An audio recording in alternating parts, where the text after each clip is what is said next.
पंकज जी जिस गांव से है उस गांव में पहले बिजली की भी सुविधा नहीं थी।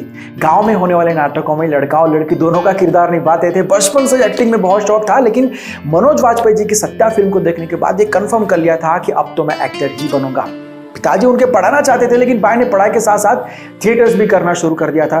घर से पैसों की मदद थी नहीं तो होटल में काम करना शुरू कर दिया था। 7 साल तक पटना रहे, उसके बाद चले गए दिल्ली NSD, वहां पर एक्टिंग को निचोड़ कर सीखा और उसके बाद आ गए मुंबई स्ट्रगल करने के लिए। शुरुआत में तो छोटे छोटे किरदारों के लिए भी लोग मौके नहीं देते थे, झूठ मूठ के रेफरेंस बनाकर डायरेक्टर तक पहुंचना पड़ता था, लेकिन करते करते करते करते मौका मिला। छोटे से शुरुआत करके आज पंकज त्रिपाठी बॉलीवुड के बेहतरीन कलाकारों में से एक है। उनका कहना है कि जिंदगी वो हिसाब है इसको पीछे जाकर ठीक नहीं कर सकते। बेहतर यही है आज से यहीं से ठीक किया जाए और पिछले वाले को एक्सपीरियंस बना दिया जाए। ये लाइन किसी की भी जिंदगी बदल सकती है, हमेशा याद रखना। बाबा साहेब के 4 बेटे और 1 बेटी थी। उनके बेटे यशवंत को छोड़कर सभी की अकाल मृत्यु हुई थी। जिस दिन उनके बेटे राजरत्न की अचानक मृत्यु हुई थी, उसी दिन उनको लंदन जाना था गोलमेज कॉन्फ्रेंस के लिए। वो उसकी तैयारी में लगे हुए थे और उनको ये खबर मिली थी। इस खबर ने उनको अंदर तक तोड़ दिया था, लेकिन फिर भी उन्होंने खुद को संभाला, आंख के आंसुओं को बाहर तक नहीं आने दिया। उन्होंने अपने भाई और बीवी से कहा कि लंदन तो मैं जाऊंगा, क्योंकि अगर आज मैं लंदन नहीं गया तो मेरे देश के करोड़ों लोगों के अधिकारों की हत्या कर दी जाएगी और मैं मेरे एक बेटे के लिए अपने करोड़ों बेटों को नहीं मार सकता हूं।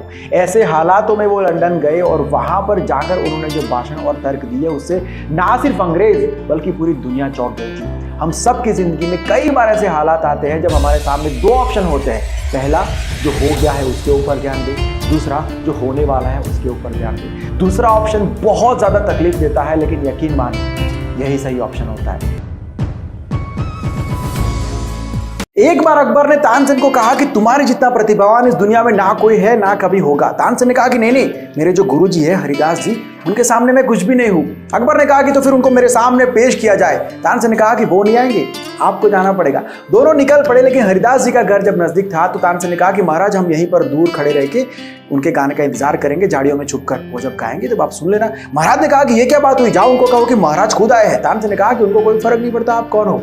आखिरकार इंतजार करना पड़ा। देर रात को हरिदास जी ने राग छिड़ा और उसे सुनकर अकबर की आंख में आंसू आ गए। जब महल की तरफ लौट रहे थे तो उन्होंने तानसेन से कहा कि तुम ऐसा क्यों नहीं गा सकते हो, कोशिश करो, कुछ भी नामुमकिन नहीं है। तानसेन ने कहा कि मैं ऐसा इसलिए नहीं गा सकता हूं क्योंकि मैं दरबार में आपकी खुशी के लिए गाता हूं, मेरे गुरुजी अपनी खुशी के लिए गाते हैं। बात प्रतिभा की नहीं है महाराज, अपने काम के लिए ये भाव, ये प्यार हर इंसान में नहीं होता है। काम के लिए प्यार और काम से मिलने वाली चीजों के लिए प्यार, दोनों में बहुत बड़ा अंतर होता है महाराज।